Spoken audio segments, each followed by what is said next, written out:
मेरे अपने सरपरस्त मजा नहीं दिख रहा।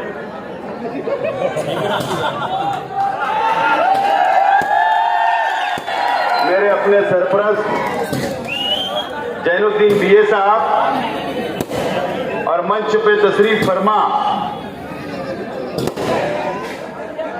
मेरे अपने सरपरस्त नसीम खान साहब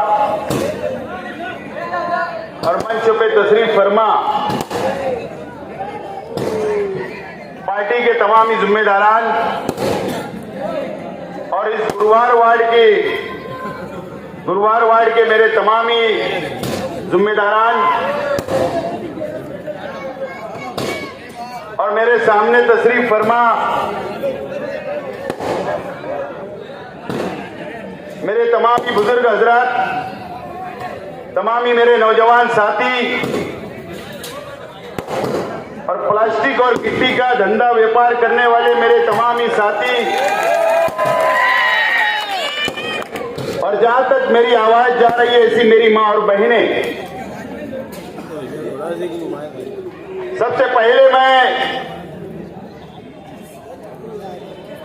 इस गुरुवार वार्ड की आवाम को सलाम करता हूं। आपने जो आज ये जलसे को कामयाब किया, मेरा सपोर्ट करने के लिए आप लोग हजारों की तादाद में यहां पर जमा हुए और जिस अंदाज में आप लोगों ने मेरा इस्तेकबाल किया, मैं तमाम ही गुरुवार वार्ड की आवाम का, तमाम ही जिम्मेदारान का बहुत बहुत शुक्रिया अदा करता हूं। और मेरे वो तमाम ही साथी जिनका आज मेरी पार्टी के अंदर प्रवेश हुआ, इस्तेकबाल हुआ, ऐसे तमाम ही मेरे साथियों का भी मैं बहुत बहुत इस्तेकबाल करता हूं। हमारा अपना ये दूसरा इलेक्शनी जलसा है। पहला इलेक्शनी जलसा हम लोगों ने खयाबान निसार चौक पर लिया और दूसरा इलेक्शनी जलसा आज हम लोग कर रहे हैं आपके अपने इलाके के अंदर।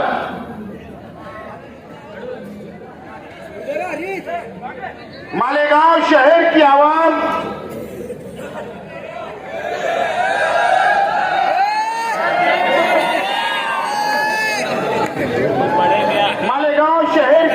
को 20 तारीख को फैसला करना है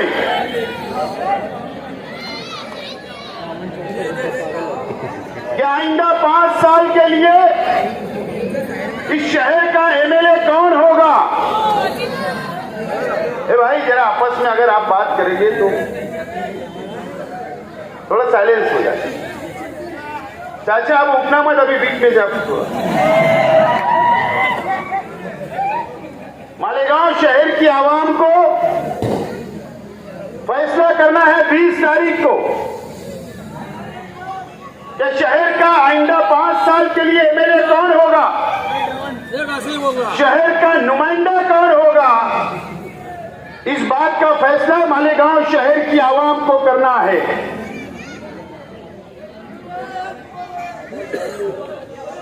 हमारे अपने जो मुखालिफ हैं,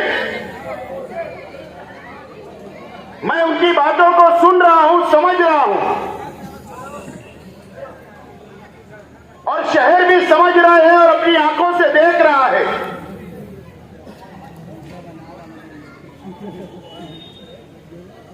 और वो ये चाहते हैं कि मैं भी उनकी तरह जबान इस्तेमाल करूं, मैं भी रास्ते से भटक कर तकरीर करूं। ये अपनी उन लोगों की ये दिली ख्वाहिश है। मुफ्ती इस्माइल साहब ने तो झूठ की दुकान खोल कर रखी है।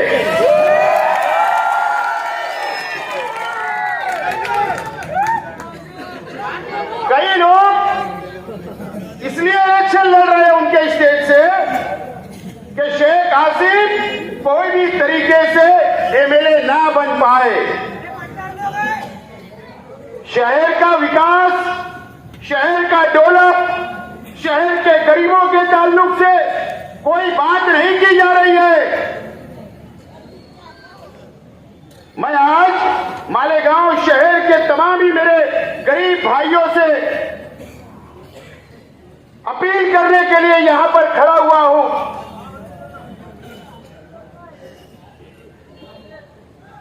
क्या आप लोगों के लिए इलेक्शन बहुत अहमियत का है? आप लोगों के लिए शेख रशीद साहब ने अपनी जिंदगी भर, अपनी सियासी और समाजी जिंदगी में हमेशा आप लोगों को लेकर चला, आप लोगों का ख्याल रखा, आप लोगों के साथ रहे, आप लोगों के दुख और सुख में शेख रशीद साहब हमेशा साथ देते रहे। शेख रशीद साहब के इंतकाल के बाद कई लोगों ने प्लानिंग शुरू कर दी थी। कई लोग ये समझने लगे थे कि अब शेख रशीद साहब इस दुनिया में नहीं है और एक कांटा शेख रशीद परिवार का है, वो शेख आसिफ है और इसको रास्ते से हटाना जरूरी है। ऐसी प्लान कई लोगों ने कर चुका था। शेख आसिफ को अभी उन लोगों ने समझा ही नहीं था और सब शेख आसिफ को समझने के लिए अभी आप लोगों को बहुत देर लगेगी, बहुत देर लगेगी। और मुझे समझने की कोशिश भी मत करना, मुझे कोई लोग समझने की कोशिश भी मत करना।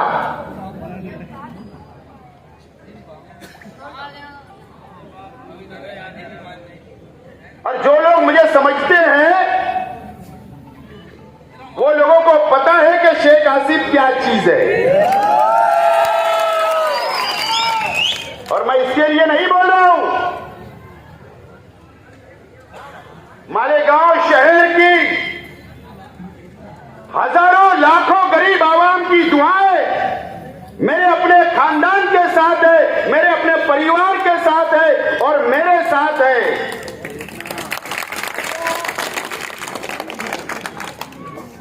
आप लोगों की दुआएं हैं और ये इलेक्शन आप लोगों को साबित करना है कि आइंदा 5 साल के लिए एमएलए कौन होगा। आप लोगों को फैसला करना है। मैं देख रहा हूं कई दिन से कि आज के एमएलए साहब को विकास के ऊपर, डेवलप के ऊपर तुमने 5 साल क्या किया, उस नाम पर वोट मांगना चाहिए था।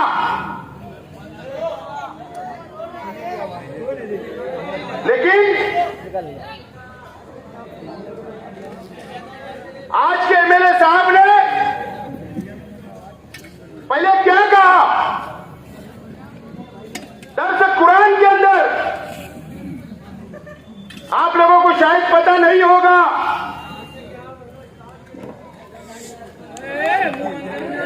जामा मस्जिद से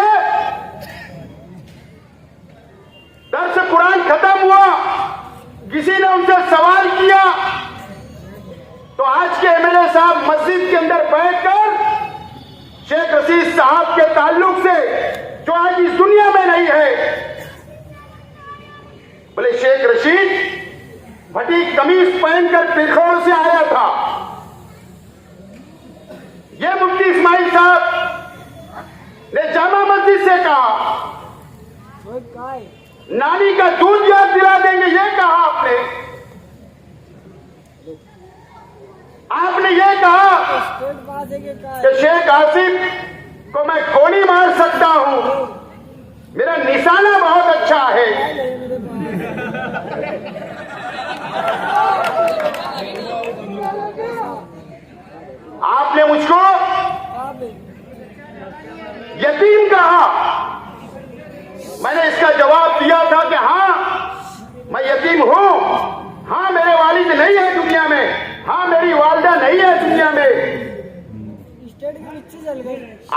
कुर्सी के लिए, एक एमएलए की चेयर हासिल करने के लिए, जो वालिद मेरे इंतकाल कर गए, आप उनके ताल्लुक से इस तरीके की बात जामा मस्जिद में करते हो। मैं आज आप लोगों से सवाल करना चाहता हूं। मैं बहुत छोटा इंसान हूं, मुझे बहुत ज्यादा नहीं समझता, लेकिन आज भी मेरे जहन में बात घूमती है कि इंसाफ कब मिलेगा मेरे परिवार को, कब इंसाफ मिलेगा। जामा मस्जिद के मिंबर से, जामा मस्जिद के अंदर बैठकर मेरे वालिद के ताल्लुक से ऐसी बातें की गई। मैंने इससे पहले भी कहा था, जामा मस्जिद के ट्रस्टियन से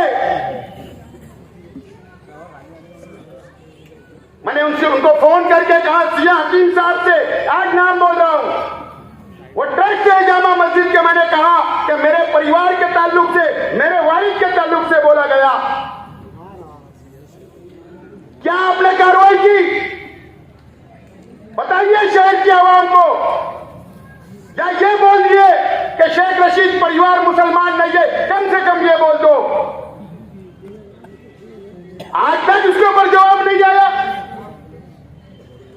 एक आदमी को पूरी छूट दी जाएगी किसी की भी जातियात पर बोलने के लिए। या ये बोल दो कि हम मुफ्ती इस्माइल साहब को हम कभी कुछ नहीं बोलेंगे, उनको इजाजत है। कब हमको इंसाफ मिलेगा? एक कुर्सी के लिए आप एक आदमी की सपोर्ट करते हो, एक एमएलए की चेयर के लिए। इस तरीके की हरकत ये शहर के अंदर बंद होना चाहिए। मैं आज भी सवाल करता हूं जामा मस्जिद के ट्रस्टियन से कि कब हमको इंसाफ मिलेगा, कब जवाब मिलेगा। ये शहर इस बात का इंतजार करेगा, आपको इंतजार करना पड़ेगा। और मैं उम्मीद करूंगा कि इलेक्शन तक हमको जवाब मिलेगा इस शहर की आवाम को। मैं उम्मीद करूंगा कि जवाब मिलेगा। एक कुर्सी के लिए आप मस्जिद का सहारा लो, एक मस्जिद के लिए आप जमीयतुल उलमा का सहारा लो। क्या हुआ फतेह मैदान पर? क्या हुआ फतेह मैदान पर? जमीयतुल उलमा का जलसा था, ठीक है, आपका अपना हक है अपनी बात रखने का, मुझे कुछ नहीं बोलना है।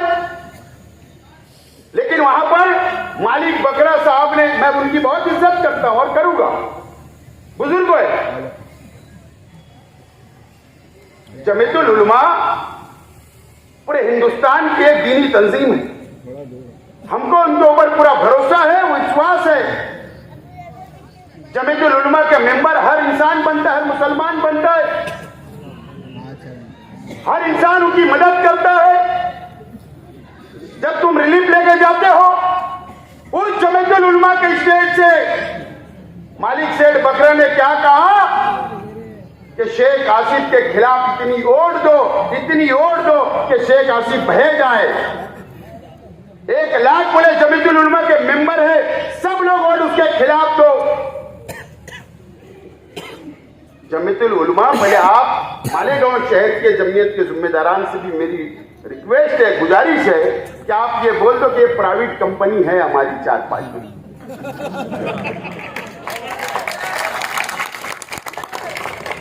शेख आसिफ को इतनी वोट मुफ्ती इस्माइल साहब को दो कि शेख आसिफ बह जाए। अरे तुम मजहब का सहारा ले रहे हो, दीनी तंजीम का सहारा ले रहे हो, मस्जिद का सहारा ले रहे हो। जुमा के दिन यहां जलसा था, पता है आपको इस इलाके के अंदर एक मस्जिद के अंदर नाम नहीं लेते, जाने दो। शहर के एमएलए साहब के फर्जंदों ने बयान किया, बयान देखो, जलसा यहां और मस्जिद भी यही, मस्जिद में बयान हो रहा है अच्छाई और बुराई का। अच्छी बात है, मेरा तो चैलेंज है। खैबान निसार चौक पर मैंने चैलेंज किया कि ठीक है, अच्छाई और बुराई पे इलेक्शन लड़ना है तो मैं चैलेंज कबूल करता हूं। आप सिर्फ स्टेज से ऐलान कर दो कि हाँ शेख आसिफ तेरा चैलेंज कबूल है, बोल दो। आज तक जवाब नहीं आ रहा। मैं मालेगांव शहर के मुसलमानों से, मालेगांव शहर के दीनी तंजीमों से, मालेगांव शहर के मुसलमानों से मेरा सवाल है, अच्छाई और बुराई का इलेक्शन की अगर बात करते हो ना, आज के एमएलए साहब, जिस वक्त तुमने तीसरा महाज बनाया था,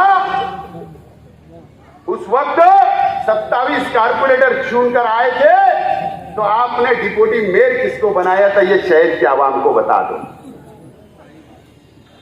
किसको बनाए थे पता है?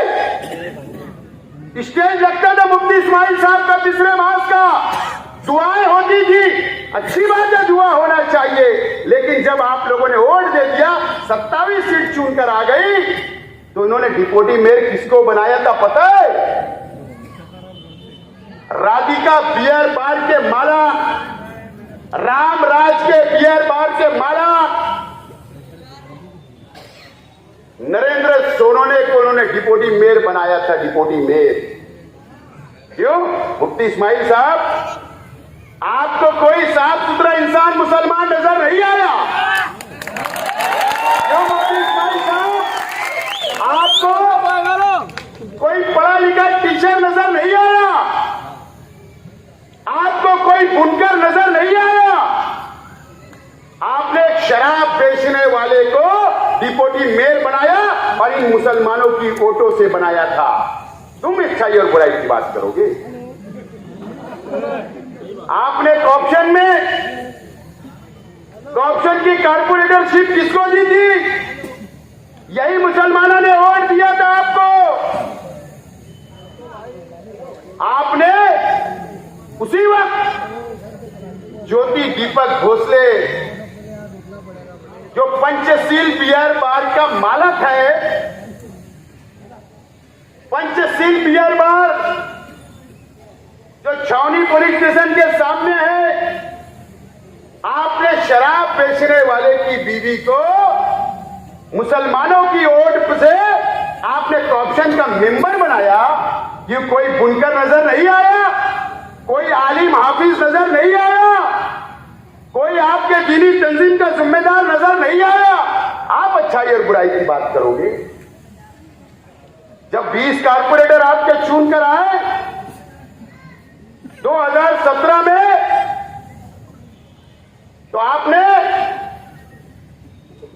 एक बोरसे नाम के आदमी को कॉर्पोरेशन का मेंबर बनाया, और इसके लिए बनाया कि मुसलमान आपको पैसा देने वाला नहीं था, आपको पैसा चाहिए था। आप अच्छाई और बुराई की बात करोगे? आप कौम की बात करोगे? आपको कोई हक नहीं है। और जो लोग मेरे परिवार पर और मुझ पर इल्जाम लगा रहे हैं ना, मैं आज बहुत सीधा और साफ सुथरा इलेक्शन लड़ने के मूड में हूं। मैं तो कसम खुदा की बोलता हूं दोस्तों, शेख आसिफ कभी झूठ नहीं बोलता। इन्होंने ऐलान कर देना सिर्फ कि ठीक है शेख आसिफ, तेरा चैलेंज कबूल है अच्छाई और बुराई के ऊपर। सिर्फ मैं मीडिया वाले आप लोगों से भी बोलना चाहता हूं, जहां उनसे सवाल पूछो और उनका चैलेंज मेरे को कबूल है और उन्होंने मेरा चैलेंज कबूल करना, जहां वो बोलेंगे वहां स्टेज लगाऊंगा और पूरा शहर जमा होना और फैसला तुम लोग कर लेना अच्छाई और बुराई के ऊपर। तैयार हूं मैं, तैयार हूं। कई लोगों तो मुंह भी नहीं बता पाएंगे शहर की आवाम। इतनी सेक्सी सेक्सी बातें करते हो ना, क्या भाई मटेरियल।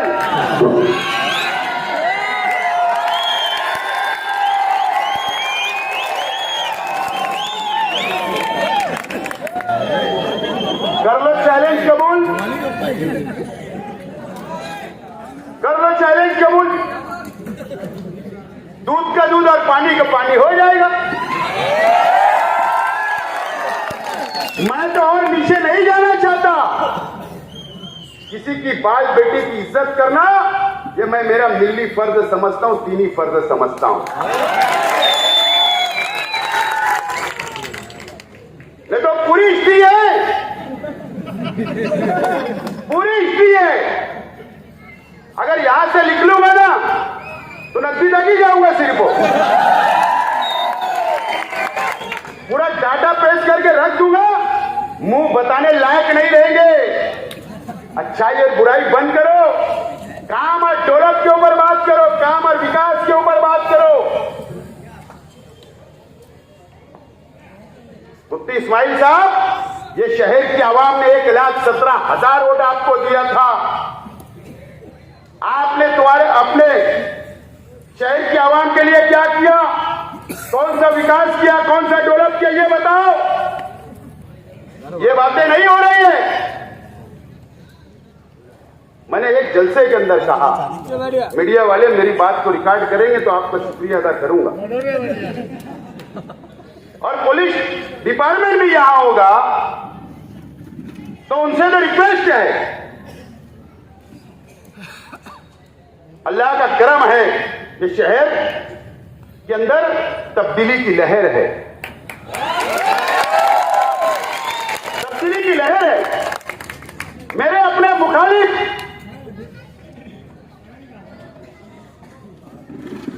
कुछ ना कुछ पाखंड कर सकते हैं।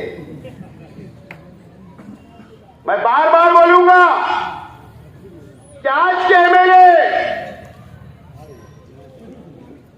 फिर मैं बोल रहा हूं पुलिस डिपार्टमेंट से उनको सिक्योरिटी दो,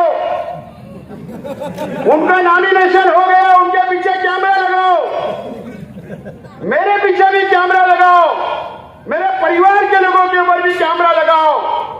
या ऐसी हरकत कर सकते हैं कि शेख आसिफ के लोगों ने, शेख आसिफ के वर्करों ने मेरा पैजामा खींचा, मेरा कुर्ता खींचा, मुझे कालिक मारा, मुझे गोबर मारा, मेरे ऊपर हाथ उठाया, मेरी बदतमीजी की।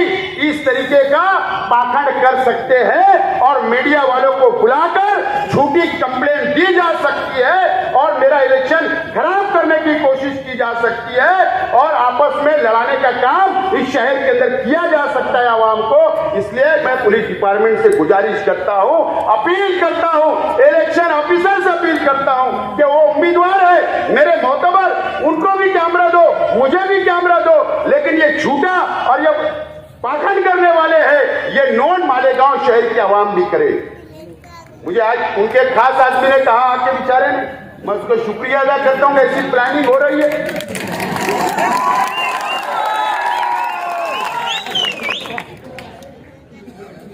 इस तरीके से इलेक्शन लड़ने की कोशिश की जा रही है, जीतने की कोशिश की जा रही है। कुछ भी कर लो। अब ऐसा है कि यहां पर कल एक जलसा हुआ मेरे भाई का। अब मुझे बताओ, मुझे आप लोग बताओ तो, मैं 5 साल एमएलए था क्या? मेरे भाई ने उसके स्टेज के ऊपर अरे शर्ट उतार के नाचा,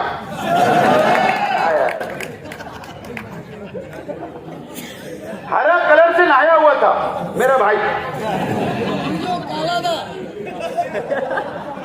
हिसाब किससे मांगना? आज के मेरे से मांगना ना कि मैंने है क्या? वो कल मेरे खिलाफ, असल में इनको भी स्क्रिप्ट लिख कर दिया जा रहा कि तू भी स्टेज लगाकर शेख आसिफ के खिलाफ खोल कर रहा बेचारा, जितना चाबी भरेंगे उसकी गाड़ी चलेगी। और ये हमारे निहाल अहमद साहब की फर्ज है,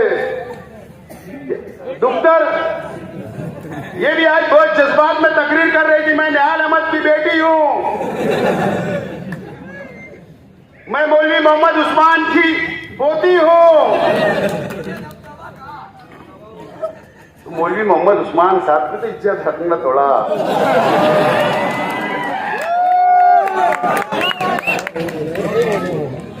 नाम मौलाना का तो थोड़ा उनका भी याद रखना हो रहा, जान से जाता बोलता है। लेकिन ये लोग शहर के लिए घातक लोग हैं। ये दोनों मियां बीवी की जोड़ी है ना, ये शहर के लिए घातक है। ये कहीं भी टोली कर लेते, इन लोगों को रोकना जरूरी है, इनको इनको अगर नहीं रोकेंगे तो जैसे मुफ्ती इस्माइल साहब ने 5 साल ये शहर को बर्बाद किया, ये लोग भी ये शहर को बर्बाद कर देंगे। ये सब बर्बाद करने के लिए अपने जाति मुफाद के लिए आए। और अल्लाह का करम है कि शेख रशीद साहब थे, उनकी जिंदगी आप लोगों के सामने थी कि शेख रशीद साहब दयावान इंसान थे, गरीबों के लिए लड़ना, गरीबों के लिए मरना, और वो गरीबों से मिलते मिलते दुनिया से चले गए, हमको सिखा कर गए। और हमारी भी तैयारी है इसके लिए, असेंबली के इलेक्शन के अंदर मैं भी उम्मीदवारी कर रहा हूं। अपना जलसा क्या होगा मालूम है, मीडिया वालों से बोल रहा हूं, अपना जलसा होने वाला अंसार रोड इस्लामपुरे पे जुमा के लिए। ये जहां स्टैंड लगाएंगे वहीं मेरा स्टैंड लगने वाला, तुम्हारा पीछा छोड़ने उड़ने वाला नहीं हो, बराबर है ना। 180 करोड़ रुपए का तुमने कहां सौदा किया, मैं 1 करोड़ 80 नहीं बोल रहा है, मैं तो तुम ध्यान रखो। 180 करोड़ रुपए का तुमने कहा सौदा किया, वहां मैं इनकी पोल खोलने वाला हूं आज के मेरे साथ। मैं चाहता हूं कि शहर के बुनकर भाई भी वहां पर आए मेरा जलसा सुनने, और शहर के बुनकर भाइयों से भी अपील करता हूं कि आप लोग आइए, मैं आपके लिए एक स्कीम का ऐलान करने वाला हूं, आइए आप लोग। लेकिन बड़ी पोल खोलने वाला हूं। मैं भी बहुत हैरान था जब मुझे मालूम पड़ा 180 करोड़, हैरान था। तो वो भी पोल वहां पर खोलूंगा। लेकिन दोस्तों, मैं आज आप लोगों से अपील करता हूं, ये जो हरा कलर है ना, ये मेरा जो झंडा हरा कलर का है ना, ये मेरी पार्टी का पूरा नाम आपको पता है, उसका शॉर्ट नाम क्या था वो भी आपको पता है, ठीक है। उलमाओं ने बोला तो मैं उनका एहतराम किया। लेकिन अगर आप लोगों ने मुझे असेंबली के अंदर भेजा, नौजवानों ने, इस शहर की आवाम ने, तो आज आपसे यकीन दिलाता हूं, आप लोगों को ऐलान करता हूं इस बात का कि ये हरा झंडा असेंबली के अंदर लेकर जाऊंगा। मैं बात हरा झंडा लेकर जाऊंगा, और ये लड़ाई मेरी इनसे नहीं है, ये लड़ाई बहुत बड़ी है। मेरी लड़ाई भगवा करण से है, भगवा करण से मेरी लड़ाई ये भगवावादी लोगों से है। और इसके लिए मैंने ये हरा लिया हो, मुकाबला करने के लिए हरे की जरूरत पड़ेगी, इसके लिए भगवा करण लोगों के खिलाफ में मैं मैदान के अंदर उतरा हूं, और बहुत लड़ना है। वक्फ बोर्ड का बिल आया, वो किसके लिए आया आप लोगों को पता है कि मरकजी हुकूमत ने वक्फ बोर्ड का कानून लाई। वक्फ बोर्ड मतलब ये मदरसा है, ये जमीन भी वक्फ बोर्ड की है। अगर कोई भी मस्जिद में हम नमाज पढ़ते, वो भी वक्फ बोर्ड की है। कब्रिस्तान में जहां हमारा आखिरी मुकाम है, जहां हमको दफनाया जाता, वो भी वक्फ बोर्ड की जमीन है। जहां पर दरगाह है, वो भी वक्फ बोर्ड की जमीन है। जहां पर खानका है, वो भी वक्फ बोर्ड की जमीन है। और जो मरकजी हुकूमत ने और बीजेपी ने जो काला कानून लाया है, वो इलेक्शन के बाद महाराष्ट्र के अंदर जब लागू करेगी, तो कलेक्टर को पावर दिया है, वो आकर मस्जिद में रजिस्टर चेक कर सकता है, पुलिस के साथ आ सकता है, इमाम का नाम लिख सकता है, मदरसे के बच्चों का नाम लिख सकता है, हमारे को चंदा कौन देता वो चेक कर सकता है, अकाउंट चेक कर सकता है। इतना खतरनाक काला कानून बनाने का काम भारतीय जनता पार्टी कर रही है। मुझे बताओ, ये आज के एमएलए साहब ने तो 10 साल खामोश रहे, इनसे लड़ेगा कौन? ये मस्जिद और मीनारों के शहर को बचाएगा कौन? मैं तैयार हूं। अगर आप तैयार होगे तो मैं यकीन से आपको बोलता हूं कि हमारे शहर मस्जिद और मीनारों का शहर है, खानकाहों का शहर है, कब्रिस्तानों का शहर है, ये मुसलमानों की बस्ती है। और ये काला कानून का मुकाबला आपका भाई असेंबली के अंदर करने के लिए तैयार है। अगर आप लोगों को साथ देंगे, ये हैदराबाद के लोग नहीं आएंगे, याद रखना। ये हैदराबाद के लोग असेंबली के अंदर जब पुलिस मस्जिद में आएगी, जब कलेक्टर मस्जिद में आएगा, काला कानून लगने के बाद तो ये हैदराबाद से नहीं आएंगे, 5 साल नहीं आए, जब मस्जिद के अंदर कोई आएगा तो ये शेख आसिफ खड़ा रहेगा, आपके साथ खड़ा रहेगा। तो नौजवान, जज्बात में आने की जरूरत नहीं है, इस माहौल को बनाने की जरूरत है। और आज मैं दोबारा इस बात का भी ऐलान करता हूं कि मेरे पास कोई मसलक नहीं, मेरे पास कोई बिरादरीवाद नहीं, कोई मसलकवाद नहीं, कोई गरीब नहीं, कोई अमीर नहीं, मैं पूरे शहर को लेकर चलना चाहता हूं। सिर्फ मेरे सामने मुसलमान, मेरा अपना शहर, ये मस्जिद मियारों का शहर, मैं सबको लेकर चलना चाहता हूं। मैं तो चाहता हूं कि आप मुझे बुलाइए, आपका काम होगा। अगर आप मुझे दूर से समझ रहे होंगे तो आप मुझे फोन करके बुलाइए, मैं आपके मकान के अंदर बैठकर आपसे बात करने के लिए तैयार हूं। मुझे समझ तो लीजिए एक टाइम, मुझे समझ तो लीजिए। मुझसे नफरत करने में कुछ नहीं मिलेगा, मुझसे मोहब्बत करो, मैं ये शहर को लेकर चल सकता हूं। मैं वादा करता हूं शहर की आवाम से और गुरुवार वार्ड की आवाम से और यहाँ के रहने वालों से, ये इलेक्शन पर नजर बना के रखो। गली गली जाना पड़ेगा, माँ बहनों को समझाना पड़ेगा, नौजवानों को समझाना पड़ेगा, स्लिप बांटना पड़ेगा, वोट गिराना पड़ेगी, जब जाकर हम लोग इलेक्शन जीत सकते हैं और ये शहर को बचा सकते हैं। तो मैं आप लोगों से अपील करता हूं कि 20 तारीख को मुझे सिंबल 2-3 रोज में मिलेगा, मेरा सिंबल जो भी होगा उस पर बटन दबाकर मुझे भारी अक्सरियत से कामयाब करे, अपील करता हूं और ऐलान करता हूं कि